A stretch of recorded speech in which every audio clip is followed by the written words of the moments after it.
오늘 본문 말씀으로 복음을 위해서라면이라는 제목으로 말씀을 전하도록 하겠습니다. 복음을 위해서라면 9월 7일에 이제 몽골로 가는 일가족 2인 이상 가족 비전 트립을 떠납니다. 많은 비전 트립을 다녀오고 그리고 가기 위해서 준비도 해보고 또 다녀도 오고 했지만 이번처럼 기대되어지는 글쎄요, 뭐 과거에도 다 좋았지만 참 많이 기대가 되어지는 마음이 있습니다. 왜냐하면 하나님 기도하는 중에 가족들이 함께하는 부분에 대해서 제가 또 마음을 주셨고 그 부분들을 이제 실행하는 어떤 과정들을 이번에 처음 이제 가져보는 것 아닙니까? 그래서 약간 기대되는 마음들 또 어떨까 하는 어떤 그런 흥분되는 마음들이 제 개인적으로 있습니다. 지난주에 쿠폰을 발급을 했는데 완판되었죠? 완판이 되고 다 팔렸어요. 오늘 물론 또 구매를 해서 10% 추가되는 이익이 지난주는 있었지만 오늘은 그렇지는 않습니다. 그래서 오늘 또 구매해서 또 사용이 가능합니다. 근데 정말 헌신적으로 물건들도 가져다 주시고 또 부서마다 청소년 그리고 청년 뭐 이렇게 굳이 제가 시키지 않았는데도 자발적으로 우리도 뭔가를 해야 되겠다라고 생각하고 청소년들까지 자기 돈 5,000원씩 내가지고 간식 준비하고 마실 거리 준비하고 막 그렇게 준비를 하는 거예요. 아이들 것들도 많이 좀 사 먹어 주세요. 아이들이 자기 돈을 그렇게 투자해서 이윤을 남기려고 하는 거죠. 그렇죠? 너무 감사하지 않습니까? 세리 협력을 하고 물건을 기부하고 모든 것이 감동적입니다. 이런 게 분위기죠, 분위기. 여러분, 분위기가 뭘까요? 분위기는 에너지입니다, 에너지. 이 교회가 이런 일들을 하면서 굉장히 에너지가 있어 보이고 분위기가 좋아요. 그런 좋은 교회라고 저는 믿습니다. 또 비전을 보여주고 비전을 실행하는 데 있어서 초청할 때에 마다하지 않고 그 비전에 초청되어지고 또 다가서는 것도 너무 이 분위기를 일조를 하는 거예요. 몽골 팀들 모임할 때 이래 보면 사람들 눈이 반짝반짝거려요. 눈이 좀 막 이래 살아있어요. 살아있고 즐겁게 헌신하고 불평이 없어요. 그리고 아이디어가 많아요. 또 서로 칭찬해요. 이 화이팅이 잘 된다는 얘기 아닙니까? 굉장히 팀워크가 잘 맞고 그렇게 이 일들을 잘 헌신하고 있는 거예요. 그래서 제가 이게 뭐지 싶어서 제가 두 가지 정도로 분석을 했습니다. 하나는 성숙한 태도를 발견했어요. 준비하는데 태도들이 성숙해요. 그리고 뭐 자기 주장에 강하지 않고 다른 사람의 소리를 잘 들으려고 하는 어떤 그런 성숙한 태도들이 보였습니다. 또 한 가지는 뭐냐면 복음을 위할 때 성령 하나님이 축복한다라는 걸 제가 알았어요. 복음을 위할 때에 하나님이 기뻐하고 그 일들을 축복하시고 그 일들이 되어지도록 한다라는 거 그것을 좀 보게 되었습니다. 그래서 이렇게 화이팅이 잘 되고 분위기가 좋구나. 여러분, 공동체의 성숙한 분위기를 가지고 복음을 위할 때 성령님은요 축복하셔요. 때문에 하나님의 축복을 경험하기를 원하는 사람들은 성숙한 태도를 가지고 복음에 다가서면 하나님이 그 인생을 축복하는 줄로 믿으시길 바랍니다. 여러분, 우리가 축복을 받는다. 스스로 어떻게 자기 인생의 축복을 만들어가기 위해 가지고 애를 많이 쓰지 않습니까? 내가 내 인생을 책임지고 복되게 만들어 보기 위해서 애를 많이 쓰는데 아니에요. 축복은 복의 근원이신 하나님에게서 나와요. 복은 하나님이 주는 줄 믿습니다. 하나님이 막으면 할 길이 없어요. 얼마 전에 한국 사람들의 어떤 재미난 인식을 좀 봤는데 어떤 한 사람의 어떤 보편적이라고 생각합니다. 여러분들도 그런 생각 가질 수 있어요. 이런 목사가 로또 이야기해서 미안한데 복권을 많이 사는 사람이 있는데 수십 년을 샀는데 지금쯤 되면 1등 한 번쯤 돼야 되는 거 아니냐라는 거예요. 근데 여러분, 예를 들어서 복권이 1등 될 확률이 예를 들어서 10만 분의 1이라고 칩시다. 그러면 10만 분의 1이 매주 10만 분의 1밖에 안 되는 거죠. 맞죠? 근데 한국 사람들은 안 그런 거예요. 20년 동안 내가 매주 복권을 5장씩 10장씩 샀으니까 20년쯤 됐으면 이제 다 찼다라는 거예요. 그러면 지금쯤 1등 정도 돼야 되는 거 아니냐라는 논리를 가지고 막 살아가요. 이게 여러분 스스로 자기 인생을 위하는 자들이 갖는 사고방식입니다. 내가 나 스스로를 위하고 내 인생의 복을 스스로 한번 만들어 보기 위해 가지고 애를 쓰는 거죠. 그러나 여러분, 복은 그런 것에서 얻어지지 않습니다. 복을 쫓는다고 복이 따라오지 않아요. 우리는 주님 쫓으면 돼요. 주님 말씀 쫓으면 돼요. 하나님이 원하는 대로 쫓으면 하나님이 우리를 돕고 우리 인생을 복되게 하는 줄로 믿습니다. 이것을 여러분 경험하시기를 바라요. 그렇게 경험하게 되면 하나님이 내게 복을 주시고 내 안에 생명력이 살아납니다. 생명력. 하나님이 이 땅을 하나님의 뜻을 이룰 수 있을 만한 존재로 내가 할 수 있을 것 같은 영적 자신감이죠. 생명력은 영적 자신감입니다. 이게 에너지고요. 이게 분위기를 만듭니다. 그래서 이런 에너지가 있고 이런 분위기가 있는 사람 옆에 붙어 있으면 함께 잘 돼요. 함께 공감되어지고 함께 선한 영향력 가운데 살 수 있어요. 근데 나쁜 영향력을 미치는 사람이 있거든요. 그렇죠? 부정적인 말을 하고 믿음 없는 소리를 하고 계속 이 땅의 소리를 많이 하는 사람들이 있어요. 그런 사람들과 가까이 하고 소통하다 보면 내가 복에서 멀어져요. 하나님의 은혜에서 멀어집니다. 사랑하는 여러분, 주님을 가까이 하시기를 바라요. 주님이 우리에게 부탁하신 복음, 이 복음에 가깝게 살아가면 하나님이 우리의 인생을 복되게 하실 줄로 믿습니다. 자, 그렇게 살아갈 때 생명력이 있기 때문에 우리가 그것을 경험하다 보면 한번 맛을 보면 복음을 위하게 되고 뒤로 물러나지 않아요. 그래서 참 비전 트립 같은 것들을 하다 보면 사람들이 굉장히 힘들게 준비를 하고 또 가서도 막 힘든 일도 많아요. 보람된 일도 많은데 근데 중요한 건 하고 나면은 또 하고 싶다 그래요. 또 하고 싶다 그래요. 왜 그렇죠? 생명력을 경험하기 때문에 그래요. 몸은 피곤하고 생각도 많이 하고 헌신도 많이 해야 되는데 내가 한번 그런 것을 경험하고 나면 내가 살아난다라는 걸 알게 돼요. 여러분, 이것이 우리를 살리는 길입니다. 복음을 전하러 한번 전해보십시오. 아무것도 아닌 것 같지만 내가 가까이 있는 사람에게 예수 그리스도의 죽음과 부활에 대해서 복음을 증거하면 여러분 내가 살아납니다. 영이 살아나요. 생명력이 살아납니다. 그러면 인생이 후퇴하지 않아요. 내 삶이 힘이 있습니다. 믿으면 아멘. 이게 여러분 복음이고 이게 믿음이에요. 자, 바울과 바나바가 선교 여행을 떠났습니다. 안디옥 교회 파송을 받아서 떠났습니다. 이들의 여행은 전혀 예측하지 못한 여행입니다. 국경을 넘고 배를 타고 그리고 낯설은 환경 속에서 걸어 다니고 정치 없고 이들의 어떤 전도 방식은 예수님이 그들에게 명했던 대로 그대로 취했습니다. 뭐요? 전대를 취하지 말고 어디든지 마을에 들어가거든 여러분 거기에서 유해라고 이야기하지 않습니까? 어떤 것을 완전히 세팅하고 완전히 준비해서 가라고 하지 않았어요. 그래서 성령의 음성을 쫓아 그냥 떠나는 거예요. 요즘 말로 하면 뭐하고 비슷해? 거지 전도 여행하고 비슷한 거예요. 아무것도 없이 그냥 가는 거예요. 가서 여러분 하나님이 살아계신 줄로 믿고 하나님이 역사하실 줄로 믿고 하나님이 개입할 수 있는 환경을 열어놓고 가는 거죠. 우리가 너무 완벽한 것을 준비하고 완전한 것을 하기 시작하면 여러분 그것이 안정적일 것 같으나 하나님의 역사를 때로는 보지 못하게 만드는 요인이 되어집니다. 여하튼 이 시대의 선교는 그랬습니다. 그렇게 떠났죠. 뭐 여행 스케줄을 완벽하게 준비하는 것도 아니고요. 하나님이 원하는 대로 기도하면 감동 주면 거기 가는 거예요. 공급하시는 하나님이 있는 줄로 믿고 그렇게 가는 거죠. 우리 인생도 마찬가지예요. 이 땅을 살면서 하나님의 공급을 믿고 살아가는 것이 신자인 줄 믿습니다. 내가 완전히 준비한다고 해서 되는 게 아니에요. 그래서 일용할 양식을 달라고 기도시켰어요. 주 기도문이 뭐예요? 우리에게 필요한 일용할 양식을 달라고. 집에 일용할 양식이 있잖아요.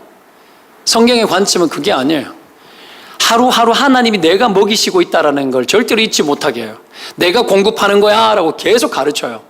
그래서 먹을 것이 있고 입을 것이 있으면 족한 줄로 알라고 한 겁니다. 그 어떤 여유도 내 인생을 여유롭게 하는 게 아니에요. 내 환경을 내가 만들어서 내가 복되게 되어지는 것이 전혀 아니에요. 단적으로 이야기하면 하나님이 우리 건강 건드리고 여러분 한순간에 넘어뜨리면 끝나요. 부귀영화를 다 가지고 있어도 여러분 죽으면 끝나요. 생사화복을 주관하는 분이잖아요. 그분이 건들면 끝난다고요. 그걸 모르고 우리가 우리의 인생을 만들어가고 하면 되어질 거라고 함부로 여기는 것도 굉장히 난감스럽습니다. 우리가 하나님 앞에 꿈을 가지고 열심히 살아가지만 그러나 하나님 앞에 달려있는 줄로 믿고 주권 아래 살아가야 돼요.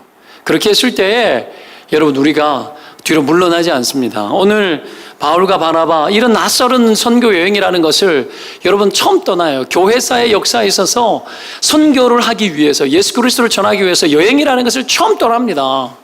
그렇죠? 모든 것이 충분하고 완전하면 좋겠지만 전혀 그렇지 않았어요. 이 시대의 선교 여행은 굉장히 위험했습니다. 오늘 본문에 보면 우리가 읽었던 13절 말씀에 보면 여러분 마가 요한, 이 마가 요한이 그들에게서 떠났다고 나옵니다. 13절에 보면 떠나버립니다. 왜 떠났을까요? 굉장히 힘들었기 때문에 떠났겠죠. 왜 떠났는지에 대한 구체적인 이야기는 나오지 않습니다. 그러나 예측은 해볼 수 있습니다. 이 선교 여행이 간단치 않았고 여러분 예측이 되지 않는 거죠. 그리고 힘겨운 일들이 막 생기는 거예요. 그러니 마가 요한이 돌아와 버리는 거예요. 우리는 지난주에 마가 요한이 여러분 이들의 동역자로 수종 드는 자로 함께 떠났다라는 걸 지난주에 떠났잖아요. 그렇죠? 근데 이번 주에 예루살렘으로 돌아가 버렸어요. 물론 이때의 시간은 꽤 길었을 겁니다. 그러나 너무 아쉽죠. 함께 갔다고 바로 돌아가 버립니다. 바울과 바나바가 여러분 이들과 함께 마가가 경험한 것들을 함께 경험했지 않겠습니까? 그럼에도 불구하고 마가는 떠났고 바울과 바나바는 남아 있었습니다. 계속해서 자기의 길들을 갔습니다. 물론 마가는 나이가 어렸습니다. 바울과 바나바는 여러분 나이가 좀 많았습니다. 젊은 사람들은 여러분 예측이 빠릅니다. 판단이 빠릅니다. 그래서 이번에 이랬으니까 다음에 그럴 거다라고 물론 용기도 있습니다. 젊은 사람들은 해보지 뭐 이런 것도 있어요. 근데 예측이 빠르고 분석이 빨라요. 그래서 쉽게 겁먹고 돌아가는 경향이 많습니다. 그래서 의외로 안정적입니다. 특별히 이 시대의 젊은이들은 안정지향적입니다. 왜요? 고난을 경험하지 않았어요. 물론 이 시대의 젊은이들이 취업과 먹고 사는 문제는 옛날과 조금 차이는 납니다만은 그러나 평생을 안정적으로 살기 위해서 평생 직장을 얻기 위해서 그토록 애를 쓰지 않습니까? 그 예측이 너무 분석이 빨라요. 예측도 빠르고. 반면에 어르신들은요. 어른들은 굉장한 뚝심이 있습니다. 굉장히 좋아요. 근데 어른들은 이렇게 이야기해요. 뭘 하고 나면은 다음에는 뭐 하겠다. 다음에는 못 하겠다. 맨날 그 소리 해요. 그러놓고는 다음 되면은 또 해야 안 되겠나. 어른들은 이게 있어요. 그 젊은이들은 잠수 타요. 뒤로 물러나요. 이런 경우가 많습니다. 이 어르신들은 이 시대의 고난, 끊어지지 않는 고난을 사계절을 경험했어요. 힘겨운 시간들을 통과해보고 힘들었지만 또 하고 또 할 수 있는 힘이 있어. 이걸 다 배워야 되겠죠. 여하튼 오늘 이 선교여행을 중도에서 그만두고 마가 요한은 돌아갑니다. 참 아쉽습니다. 왜 가니? 가지 말지. 떠났어요. 그런 어떤 이 과정 속에서도 바울과 바나바는 물러남 없이 계속해서 선교 여행을 계속해서 떠납니다. 왜 그랬을까요? 그들은 성령 하나님이 자기 인생들을 그들의 모든 과정들을 인도해주는 그 축복들을 경험했기 때문에 그렇습니다. 하나님이 함께하는 것을 경험했기 때문에 여러분 복음을 위해 하는 삶을 살아가는 자에게 하나님은 반드시 함께합니다. 그리고 그것을 경험한 자는 뒤로 물러나지 않습니다. 특별히 오늘 본문은 우리가 복음의 현장 속에서 복음을 위하는 삶을 살아가기를 원할 때에 우리가 예의주시하고 또 우리가 배워야 될 몇 가지 태도들에 대해서 우리에게 귀한 교훈을 줍니다. 첫 번째, 복음을 위해서라면 무엇이든지 가능한 사람이 되십시오. 무엇이든지 가능한 사람. 13절에 보면은 바울과 및 동행하는 사람들이 바보에서 배 타고 밤빌리아에 있는 버가에 이르렀다고 이야기합니다. 13절에 나오는 이 첫 구절을 보면 좀 달라진 것이 있습니다. 그게 뭐냐면 바울이라는 이름이 제일 먼저 이제 등장하기 시작합니다. 그렇죠? 바울. 이전에는 그렇지 않았습니다. 항상 바나바가 먼저입니다. 근데 이때부터는 바울의 이름이 먼저 나오기 시작합니다. 이제는 바울과 동행하는 사람들 이렇게 바뀌죠. 바나바의 이름도 나오지 않습니다. 바나바는 그냥 동행하는 사람들 속에 그냥 쑥 들어가 버려요. 이름이 나오지 않고 숨어버립니다. 선교 여행을 시작하면서 바울과 바나바의 위치는 완전히 바뀌기 시작합니다. 선교 여행의 전면에 바울이 주도적인 역할을 하고 이제 바나바는 협력자가 되고 조력자가 되어지는 거죠. 설교를 해도 앞으로 계속 한번 보십시오. 오늘 우리가 바울의 설교, 긴 설교를 읽었지 않습니까? 설교도 바울이 다 합니다. 바나바가 뭘 했다는 이야기가 나오지를 않습니다. 돕는 역할, 뒤에서 옆에서 돕는 역할로 바나바는 돌아가는 거죠. 이게 복음을 위해서 뭐든지 가능한 삶을 사는 사람의 태도입니다. 복음을 위해서. 이런 역할을 하는 사람을 위대한 이인자라고 우리는 이야기를 합니다. 위대한 이인자. 때로는 위대한 일인자보다도 위대한 일인자를 조력하고 일인자를 돕고 그를 일인자로 만들어주는 위대한 이인자가 위대한 일인자보다도 더 탁월하다는 것을 우리는 알 때가 있습니다. 성경을 보면 다윗이 왕이 되어는 과정 속에 요나단, 적통 아니었습니까? 사울의 적통 아니었습니까? 그 요나단이 다윗을 향한 하나님의 마음을 알고 자기가 왕의 자리에서 물러나고 그 어떤 욕심도 갖지 않고 다윗에게로 모든 것들을 축복해 줍니다. 이게 위대한 이인자의 모습입니다.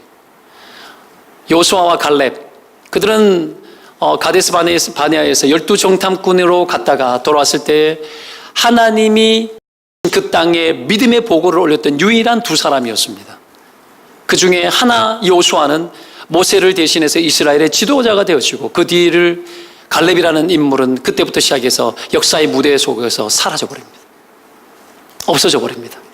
그렇게 믿음의 고백을 했던 두 사람이었지만 그는 조용히 지내고 나타나지 않습니다. 그러다가 그의 나이 85세 때에 그들이 가나안 전쟁을 한참 하고 있을 그때에 헤브론이라는 그 높은 산 위에 있는 성 헤브론, 아무도 점령하기를 원치 않고 거기는 안악자손이 있어서 거대한 힘 있는 사람들이 있는 그곳에 함부로 누구든지 달려들 수 없는 그곳에 그는 이 산지를 내게 달라고, 이 산지를 내게 주소서, 이 찬양의 주인공, 여러분 이 거룩한 멘트의 주인공이었던 갈렙이 그때 나타납니다.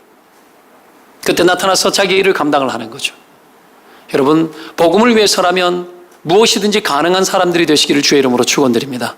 복음에 이롭고 복음에 합당하다면 우리는 그 복음을 위해서 우리의 모양을 이 모양 저 모양으로 바꿀 수 있어야 됩니다. 때문에 복음을 위해 살아가는 사람은 자리에 연연하지 않습니다. 복음을 위해 살아가는 사람은 예수 그리스도라는 이름 때문에 내 이름 자체가 사람들의 가운데서 드러나지 않는다 하여서 전혀 그것이 장애가 되어지지 않습니다. 사랑하는 여러분, 오늘 이 바나바의 모습을 통해서 배우는 게 뭐냐면 조화입니다. 조화. 이 조화를 위해서 여러분 무엇이든지 하는 것이 바나바였습니다. 바나바. 그런 사람이었습니다. 그를 예루살렘 교회에 소개했고 안디옥에 있을 때에 그를 불러왔던 주인공이었습니다. 모든 리더십을 본인이 가지고 있었지만 그는 바울을 세우기 위한 리더십으로 자기 생애를 드리는 거죠. 와, 멋지지 않습니까? 바나바는 그런 사람이었습니다. 때문에 여러분, 우리는 이 바나바의 영성을 배워야 합니다. 바나바의 영성, 조화로운 영성, 그리고 복음을 위해서라면 무엇이든지 변화되어질 수 있는 영성. 바울도 여러분 복음을 전할 때 가난한 자에게는 가난한 자처럼 되어지고 이방인에게는 이방인처럼 되어지고 부자들에게는 부자처럼 되어져서 그들을 얻기 위해서 자기의 모습을 얼마든지 바꿔내는 것을 볼 수 여러분 있음 성경을 통해서 볼 수 있습니다. 이것이 여러분 성경이 우리에게 원하는 태도입니다. 조화를 위해서. 여러분 어저께 사역자들과 또 우리 몽골 팀들과 함께 더불어서 막 짐 정리하고 여러분 이렇게 분류를 하고 그리고 어떻게 할지에 대한 것들을 준비를 많이 했었습니다. 하면서 옥상에 올라가서 오늘 여러분의 식사는 옥상에서 여러분 루프탑 식사를 하게 됩니다. 루프탑 레스토랑. 여러분 이 옥상에서 여러분 만드는 이 햄버거 소세지 햄버거 정말 기가 막히게 맛있습니다.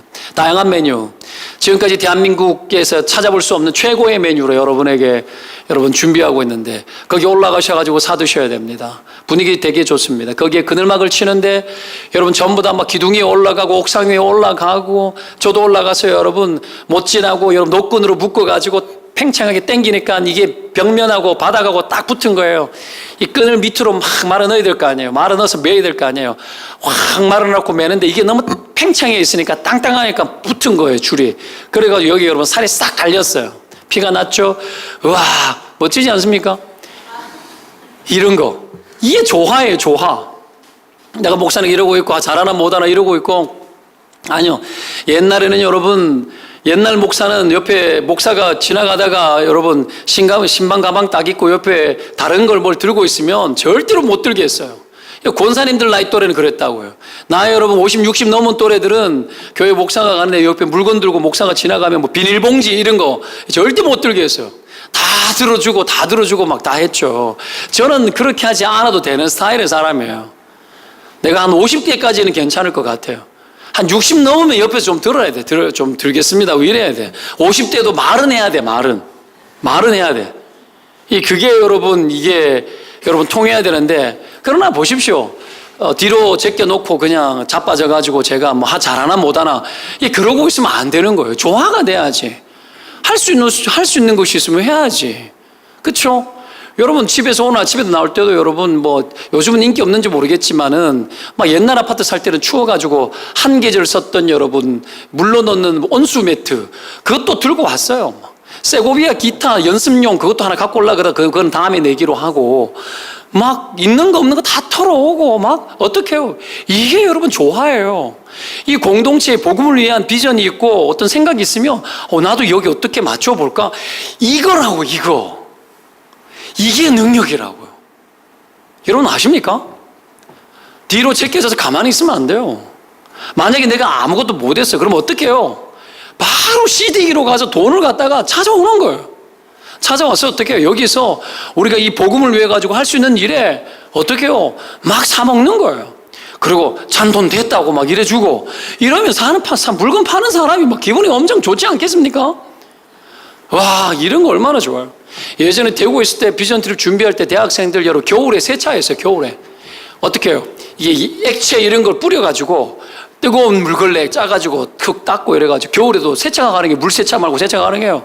했는데 어떤 분은요 10,000원만 받는데 어떤 분은요 10만 원을 주고 가요.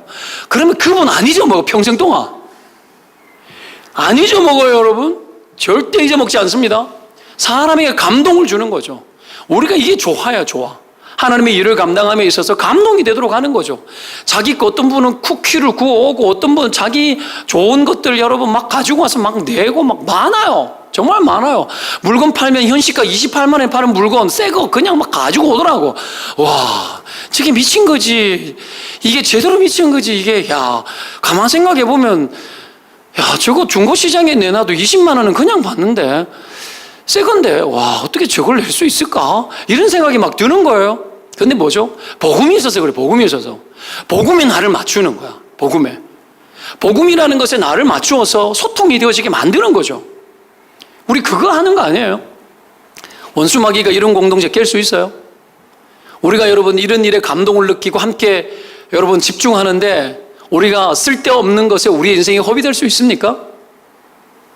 이것이 능력이에요. 여러분 능력. 복음을 위해서라면 그래서 맞출 수 있어야 돼요. 내게 덜 올려도 맞춰보는 거죠. 나는 교회에 막 익숙하지 않고 교회에서 밥 먹는 것도 그렇고 이럴 때는 해봐야 돼요. 해서 여러분 함께 동참하고 경험하고 하는 거 이게 얼마나 좋은지 모릅니다. 이런 어떤 이 화합의 능력 무엇이든지 가능하게 만드는 조화로운 영성 그리고 2인자가 되어서 도와주는 이 바나바 같은 영성 이런 영성의 소유자들이 되시기를 주의 이름으로 축원드립니다. 예배사님 좀 축복합시다. 조화로운 영성을 소유하십시오. 두 번째, 복음 때문에 당하는 어려움에 대해서 두려워하지 마십시오. 복음 때문에 당하는 어려움을 두려워하지 마십시오. 이런 복음을 위하고 살아가면 여러분 불편하고 힘들어요. 안 힘들겠습니까? 분명히 여러분 어려움이 있고 우리가 애를 써야만 해요. 복음을 위한다라는 건. 또 손해되는 일들도 분명히 있습니다. 오늘 13절 끝에 보면 우리가 아까도 이야기했지만 요한이 그들에게서 떠나서 예루살렘으로 돌아갔어요. 금세 얼마 전에 출발했다가 끝까지 하지 못하고 중도 포기하고 하차하고 뒤돌아가는 거죠. 참 안타까워요. 왜 이랬을까? 계속 가지. 왜 이랬을까? 용기가 부족했는 모양이다. 겁이 많았는 모양이다. 경험은 없고 머리는 빠르고 하니까 예측이 너무 빨랐는 모양이다. 너무 예측이 빠르니까 못 가겠다 싶은 거예요. 우리가 이럴 때가 있거든요. 너무 뻔해 보일 때가 있어요. 안 될 것 같고 너무 공포스러워요. 그러니까 여러분 뒤로 물러나는 일들이 일어나는 거죠. 선교 여행이 얼마나 힘들고 어려웠는지 우리가 예측할 수 있어요.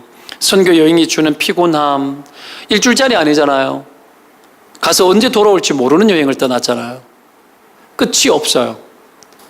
여러분, 그런 어떤 여행을 떠났습니다. 과도한 영적인 스트레스, 피곤함, 맞지 않는 문화, 언어, 음식, 잠자리.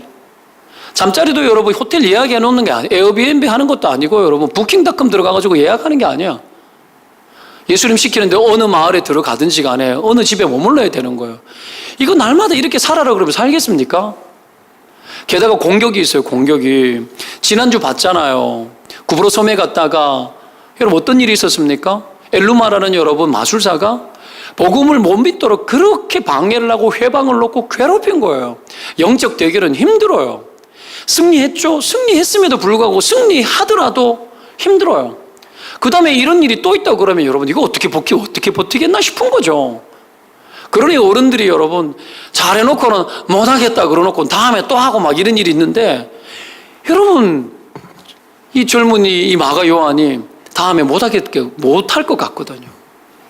그들의 수종자로 따라가 보니까 이거는 여러분 모양새 좋은 수장자가 아니에요. 무슨 대통령 비서가 아니라고. 이거는 여러분 온갖 두려움을 같이 경험해야 돼. 모든 것을 같이 경험하는 거죠. 안락한 왕궁에서 서비스하는 게 아니야. 지금 이거 기가 막힌 노릇이죠. 사랑하는 여러분, 우리의 인생에도 이런 순간이 있어요. 내가 정말 주를 위해 살아가는데 그 현실이 너무 힘들어. 너무 힘들고 너무 어려워요. 어렵더라고요. 저도 개척 알았으면 못했어요. 하나님이 그 마음을 계속 부여주셔가지고 했는데 와 진짜 첫 해는 죽는 줄 알았습니다. 여러분 그 스트레스 말로 다 못해요. 말도 못해요. 기가 막힙니다, 여러분. 잠을 잘 수가 없어. 잠을 잘 수가 없어. 배만 나오더라고. 먹는 거는 여러분 똑같이 먹는데도 배만 나오고. 여러분 이 스트레스 장난 아니에요. 머리 밑에 손을 대면 막 따가워. 스트레스가 많으니까. 여러분 그런 거 경험한 적 있죠? 머리 밑에 손을 대면 머리 밑이 다 따가워. 막 토요일 날 여러분 밤 10시 돼가지고 아내하고 내하고 둘이서 막 짐 나르고 있는데 짐 들다가 머리부터 발끝까지 바늘로 꽉 찌르는 것 같더라고요. 디스크 터지고. 여러분 이거 이럴 것 같으면 하겠나? 못 하겠더라고요, 진짜. 그러나 보십시오. 그 시간들 속에서 힘들고 어려워서 내가 못 하겠다. 도망갈 데가 없더라고. 도망갈 데가. 내가 도망갈 데가 있으면 도망을 가지. 어디로 도망을 가요? 평신도는 잠수 한 번씩 타도 되잖아요. 목사가 제일 하고 싶은 게 뭔 줄 알아요? 주일날 교회 안 가는 거예요. 진짜 주일날 교회 안 가면 정말 좋겠어요. 막 성도들 좀 안 봤으면 좋겠다 싶은 때가 있다고. 막 설교도 좀 안 하고 좀 가만히 있었으면 좋겠어요. 일주일 설교 안 할 때가 혹 하다가 있으면 여러분 와 정말 좋아요. 고민 덜 해도 되고 영적인 스트레스 덜 받아도 되고 설교 준비를 해도 기도를 안 하면 마음에 미안한 부담감이 생기니까 또 기도도 해야 되고 막 쥐어짜는 거죠. 이걸 막 쥐어짜는데 새벽기도 혼자 해야 되지, 수요예배 혼자 해, 주일 저녁에 혼자 해야 되지. 맨날 작년에 왜 설교 준비만 270개가 넘게 했어요. 여러분 그 쉽게 생각되죠? 안 쉽다니까. 여러분 그거 맨날 첫날 예측되어지는 거 하라 그러면 하겠어요? 아유 진짜 개척해서 처음에 나는 개척하고 있으면 이제 담임 목사 됐으니까 좀 편할 줄 알았어요. 이거는 부목사 때보다 10배는 더 힘들어. 막 그랬죠. 물러날 수 없죠. 왜 그런 줄 알아요? 부르심이 있고요. 그 모든 시간들을 돌아봤는데 하나님이 얼마나 함께 했는지 몰라요. 성령이 얼마나 나를 도우시고 얼마나 나를 축복해 하셨는지 몰라요. 그게 보이는 거예요. 용기 안 낼 수 있습니까? 용기 내야죠. 내 안에 오는 두려움들 있죠. 용기가 생기더라고. 그러니까 뭐가 일어나냐면 결심이 일어나요. 하나님 이렇게 하겠습니다. 내 안에 어떤 일이 있을지라도 하나님 내가 이 모든 것을 반드시 뛰어넘을 것입니다. 믿음의 예언을 하고 막 선포를 하고 하나님 두렵고 어렵고 힘듭니다 주님. 그러나 이 모든 때도 지나갈 줄 믿습니다. 올 겁니다 주님 하고 믿음으로 기도하고 막 매달리는 거야. 여러분 그 시간들이 지나가는 거예요. 용기를 내서 또 들어가는 거예요. 여러분 이 밤빌리아라는 지역 통해 가지고 오늘 이들이 또 다른 지역에 갔지 않습니까? 이 밤빌리아라는 지역은 해적대가 그렇게 많은 곳이에요. 잔인한 그것도 아주 야만적인 해적대. 아마 이쪽으로 가면서 마가가 이걸 경험했을 줄도 몰라요. 그러니 겁나가지고 죽을 것 같거든요. 이건 목이 안 달아나면 다행인 거야. 그러니까 여러분 인생 살지도 못했고 장가까지 못 갔는데 여러분 본전 생각나지 않겠습니까? 그러니 여러분 가는 거예요. 가는 거예요. 저는 이 부분을 보면서 참 이 마가의 모습이 우리 모습하고 똑같다. 별로 다르지 않다. 마가를 그러니까 왜 이랬을까? 진짜 좀 잘하지. 과연 우리가 이런 말할 자격이 있는가 했을 때 나는 자격이 없다 생각합니다. 우리도 똑같은 마가의 모습을 가지고 있구나. 우리가 더 했으면 더 했지. 마가보다 훌륭한 거 없겠다. 이 생각 드는 거예요. 제가 아는 평신도 선교사님이 과거에 중국으로 여러분 전문인으로 평신도 하려고 중국 갔었는데 가가지고 음식을 못 견디고 그냥 왔어요. 한 달 동안 설사만 거예요. 사람이 뼈만 남았어. 못 버티니까 안 만난 거야. 이런 것들이 우리에게 두려움을 줄 수 있습니다. 캄보디아에 예전에 여러분 대학생들 데리고 3주 여행을 갔다 온 적이 있어요. 갔는데 우리나라 봉고차 많아요. 중고차를 다 팔아넘기거든요. 그러면 그거 하나 가지고 거기 있는 사람들이 그걸로 살아요. 먹고 사는데 막 여행시키고 하는 건데 이 봉고차는 여러분 에어컨도 안 되고요. 봉고차 바깥에다가 합판으로 못질을 막 해놨어요. 차 안에 봉고차에 쿠션 하나도 없고요. 바닥 밑에 여러분 합판 막 깔고 위에다가 방석 끝든 거 대충 얹어가지고 그리고 뭐 앞에 앞좌석 뒤쪽에 보면 여기도 합판질 막 해놨는 거예요. 좁고 옛날 봉고 알죠? 엄청 좁아요. 거기에 여러분 아이들이 여러분 꽉 차는 거예요. 꽉 차는 거예요. 에어컨 안 되죠. 비포장도로 막 달리는데 벌건 여러분 이 흙이 막 들어오는데 여러분 10분 20분만 한 번씩 닦으면 여러분 빨개져요. 이 물티슈 알죠? 물티슈가 필수품이야. 그걸로 닦지 않으면 뽀해져요. 그걸 여러분 날마다 여러분 돌아다니면서 한 3주 동안 여행한다 한번 생각해 보십시오. 기가 막히죠. 근데 그걸 탔는데 거기에 내 후배야. 대학부에 좀 많이 오래된 후배고 제자는 아니고. 근데 걔가 좀 이렇게 약간 좀 저게 없어. 여러분 네 가지가 좀 없어요. 좀 알아야 되는데 센스가. 근데 제가 지보다 한참 선배고 내가 목사고 애들 데리고 내가 갔는데 미리 캄보디아 거기 가 있었는 거예요. 그 선교 여행할 때 지도 같이 가겠다고 해가지고는 앞에 봉고차를 딱 운전을 하시는데 거기 선교사님 그 앞에 앉아가지고 운전하고 하는데 어떻게 해요? 지가 제일 앞자리에 딱 앉아가지고 가는 거야. 나는 어디 앉으면 난 제일 뒤에 앉았어요. 제일 뒤에. 나는 불평 없었어요. 근데 쟤는 좀 이상하다 내 생각은 했죠. 많이 이상하지. 이상하지. 많이 이상하지. 네 가지가 많이 이상하죠. 그러면 안 되는 거거든요. 적어도 돌아가면서 사든지. 돌아가면서 사든지. 쥐가 뭔데? 돈은 우리 애들이 내고 가는데. 그래 몰라? 그러니까 대인관계 깨지고 그러니까 비전이 안 열리는 거예요. 내가 2주를 그냥 그래 다녔어요.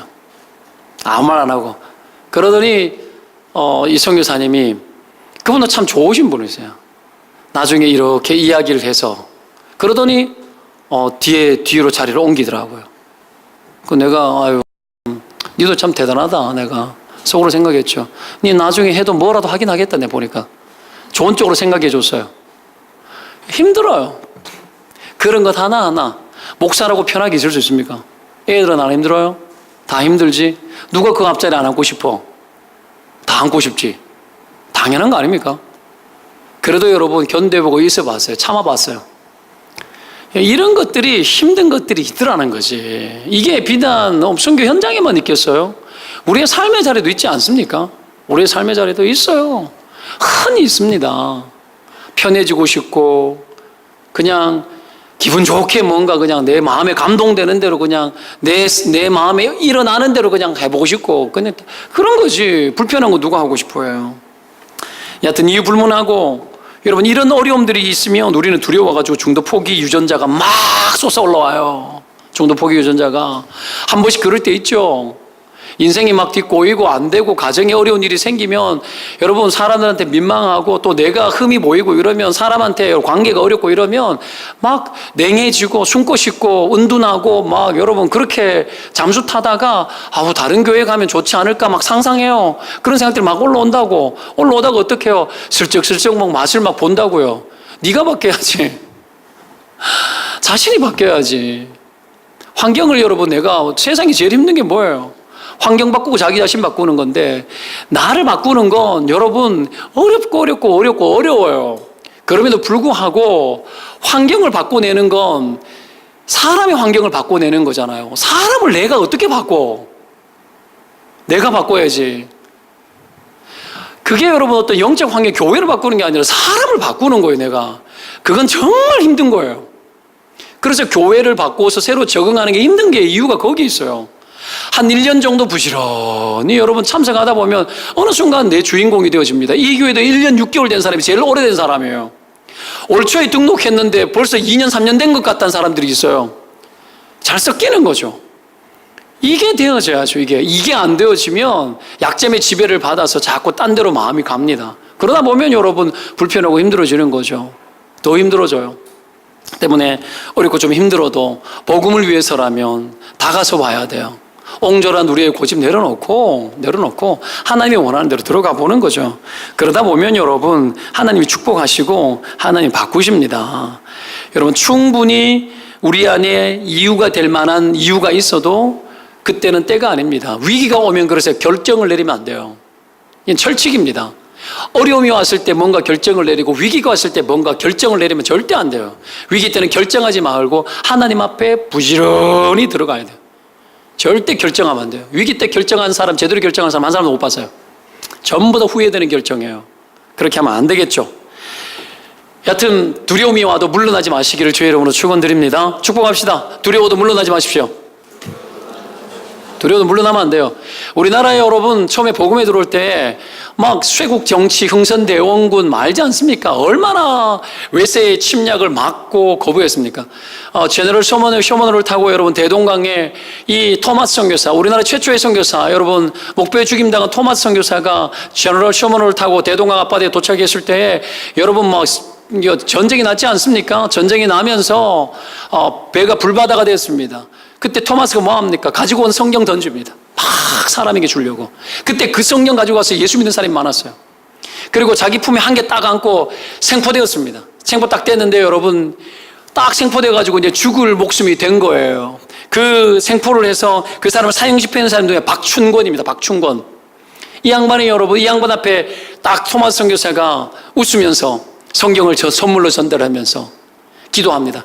하나님, 저들이 하는 일을 알지 못합니다. 저들의 죄를 용서해 주십시오. 하고는 거기서 목베임을 죽어요, 바로. 그리고 박충건이가 받은 그 성경책 있죠. 박충건이가 그 성경책을 들고 가요. 그의 목을 뱉잖아요. 그런데 그가 예수 믿어요. 그리고 여러분 평양교회의 장로가 됩니다. 이런 일이 왜 일어났죠? 계속 들어가는 거야. 이 한국이 막아서고 있을 때 선교사들이 끊임없이 들어옵니다. 언더우드 이야기했지 않습니까? 그들이 5대를 이 땅에 헌신하고 갔어요. 5대를. 1980년도까지 여러분 5대를 선교사로 후손들이 헌신하고 갔다고요.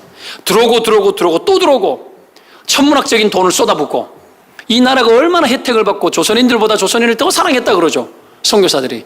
그런 나라, 그런 믿음의 토대 위에 있었던 겁니다. 그들이 두려웠으면 했을까요? 못합니다. 여러분. 할 수 없어요. 이번에 사역자들 대구에 비전 트립 갔다가 여러분 수련회 갔는데 먹방 투어처럼 갔지만 대구 근현대사 투어를 하고 대구 선교 투어를 제가 시켜줬어요. 야밤에. 시간이 없으니까 1박 2일 도착하니까 밤이니까. 대낮에 대구 얼마나 덥습니까? 그 밤에 투어했어요. 그렇게 해서 대구 첫 번째 교회 제일교회, 그리고 여러분 두 번째 교회 제가 다녔던 교회, 100년 넘은 교회들 보여주고, 그리고 어떻게 해요? 이 동산병원에 넘어가면 이 선교사 사택이 있어요. 100년 전에 지었던 사택들이 몇 채가 있어요. 성을 무너뜨린 돌을 주춧돌로 해가지고 선교사 사택을 세우고. 여러분 거기 보면 대구 최초의 사과나무가 거기 있어요. 그래서 사과가 유명한 거예요. 여러분 압니까? 거기에 선교사 집 바로 앞에 묘지가 있어. 선교하러 왔다가 자기 새끼 죽으면 거기다 묻는 거야. 그래도 포기하지 않고 들어왔어요. 그들이 여러분 전도 여행을 떠나서 대구에서 의성, 안동 돌아가지고 여러분 총성, 여러분 영천, 대구 막 선교 여행을 다녔어요. 그들이 그때 다닐 때 여러분 의성, 지금 대구의 동신교회 김성수 목사님, 권성수 목사님 이런 분들, 그리고 여러분 오정현 목사님, 사랑의 오정현 목사님 이런 분들, 그 할아버지를 선교사가 직접 다 전도했던 사람들이야. 선교사 직접 전도해가 그 후손들이 예수 믿고 목사가 된 거예요. 오정현 목사님 대전 새로남교회 담임 목사가 되고. 그들이 여러분 전도 여행을 포기하지 않고 돌아다닌 거예요. 그래서 이 나라에 학교를 세운 거예요. 학교를 세우고 교회를 세우고 예수를 믿고 비전을 보게 되고 해외로 보내가지고 의사를 만들어서 데리고 오고 선교사들이.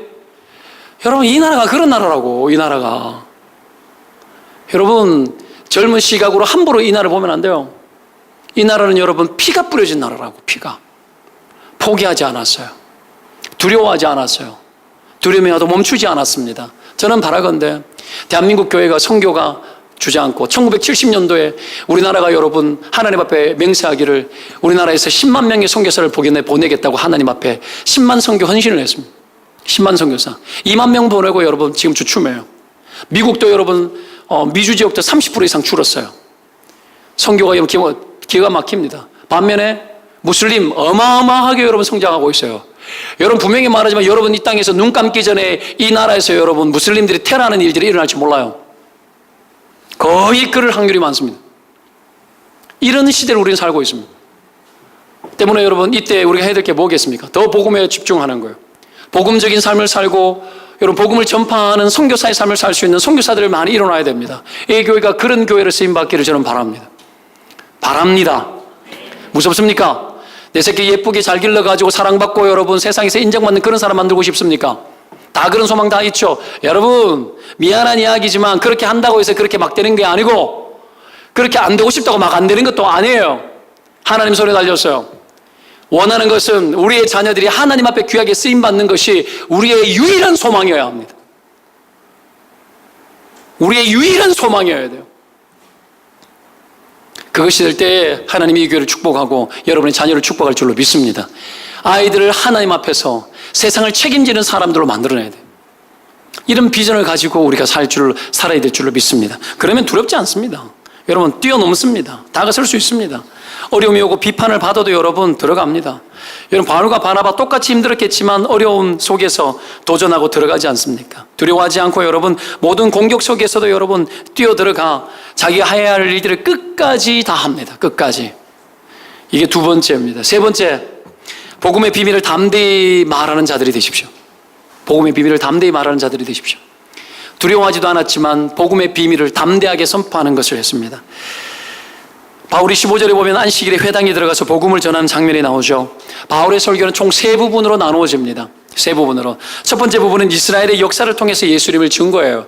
예수님은 역사에 예언된 인물이었고 여러분 계속해서 온 인류의 메시아로 올 것이라고 예언되었고 그분이 바로 예수 그리스도라는 이야기를 바울이 논증을 하고 설교를 하기 시작을 하는 겁니다.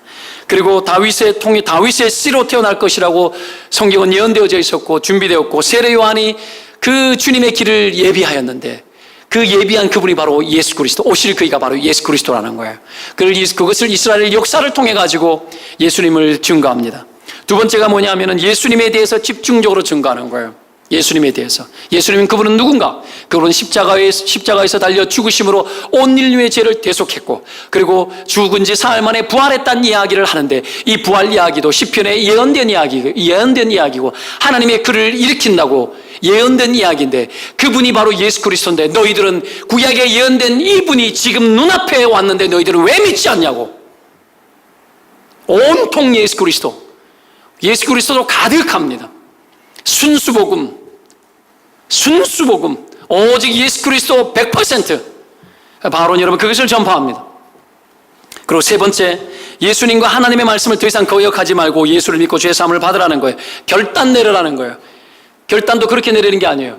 너희들이 그렇게 결단 내리지 아니하면 이스라엘이 바벨론에 멸망했던 것을 너희들이 기억하지 않느냐. 너희들도 망한다. 똑같이 망한다. 그렇게 이야기를 하고 있습니다.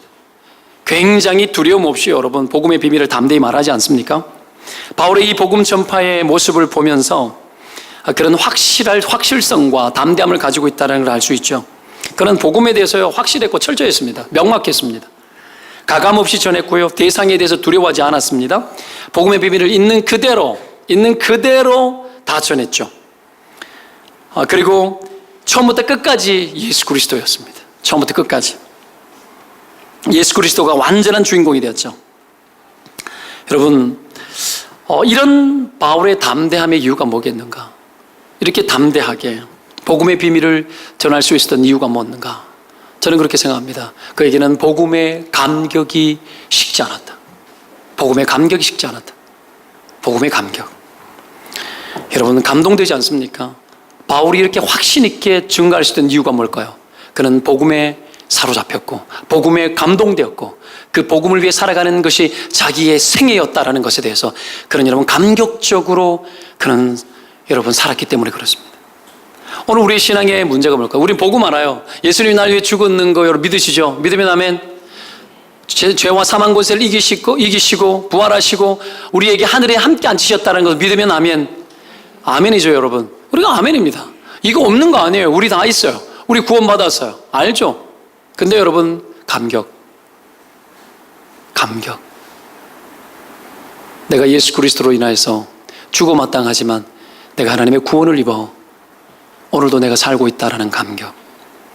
나 같은 죄인을 지금도 주님 사랑하고 계시고 오늘 어제 하루의 삶을 살펴보면 하나님 앞에 설만하지 못한 부끄러운 것이 많지만 오늘도 나를 사랑하시는 그 주님, 그 복음에 대한 감격.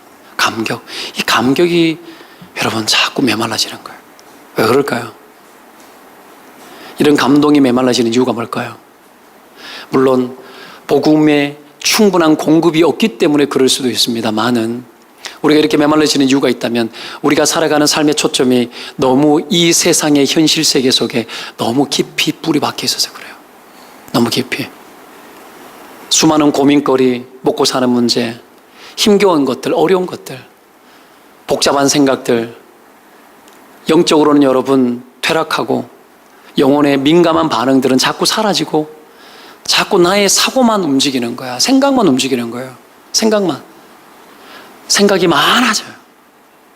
생각이 많아지면 평안이 사라지고 평안이 사라지면 여러분 감격이 사라집니다.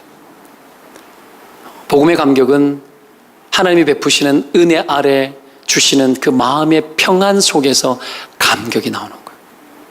오늘 여러분 우리가 이런 것들을 잃어버리고 살아가지 않습니까?